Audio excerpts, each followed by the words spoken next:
Bonjour à tous et à toutes et bienvenue dans cette quatrième leçon dans laquelle nous allons nous intéresser à l'analyse fondamentale et l'analyse technique. Dans cette vidéo, je vais vous expliquer pourquoi il est primordial en tant qu'investisseur de se familiariser le plus tôt possible à ces démarches, puisque tout investisseur avisé doit procéder à l'analyse fondamentale et à l'analyse technique avant de songer à investir dans une action. Bref, à tout de suite pour une nouvelle leçon.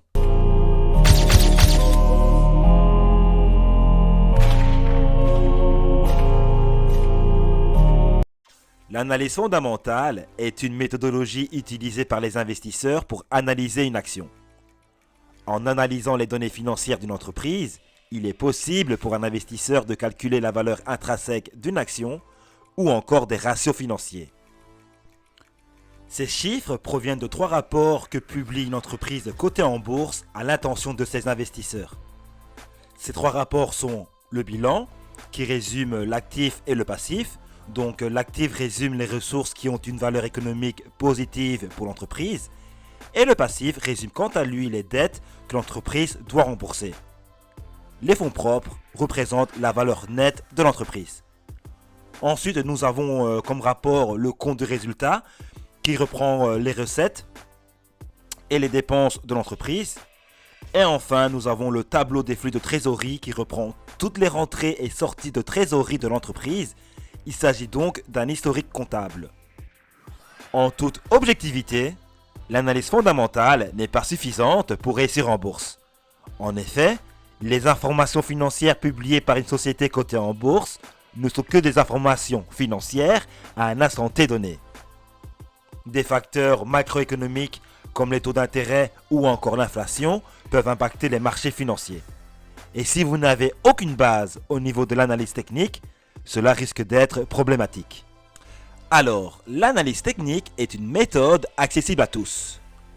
Analyser graphiquement le prix d'une action est beaucoup plus simple que d'analyser des données financières. L'analyse technique se base sur l'historique des cours d'une action et permet de prédire l'évolution du cours de l'action. Elle n'est pas une science exacte puisqu'elle est basée sur des probabilités. Par exemple, ce qui s'est passé il y a 10 ans sur une action risque de ne jamais se reproduire. Toutefois, l'analyse technique donne des signaux d'achat et de vente pour spéculer ou investir.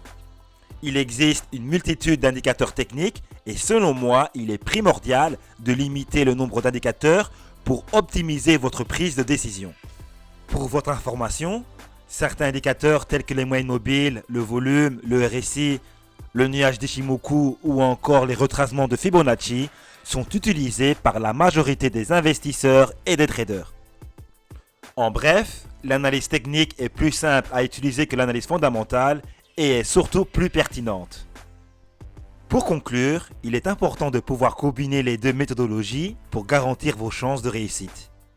En effet, une fois que vous avez effectué vos recherches pour identifier les actions sur lesquelles investir, il va falloir utiliser l'analyse technique pour définir vos points d'entrée et de sortie. Encore une fois, l'analyse technique prime sur l'analyse fondamentale puisque le marché a toujours raison. De ce fait, développer des compétences dans l'analyse technique vous permettra de gagner sur le long terme. L'analyse fondamentale permet encore une fois d'identifier des actions sur lesquelles investir. Une fois ces actions identifiées, l'analyse technique et vos stratégies d'investissement vous permettront d'être rentable sur les marchés financiers. Et pour terminer cette vidéo, je vous communique un outil que j'utilise à titre indicatif pour gagner du temps quand je fais mes analyses fondamentales avec le site gurufocus.com. Je vous invite également à vous rediriger vers mon blog afin de voir comment je procède à une analyse fondamentale. On se quitte là-dessus.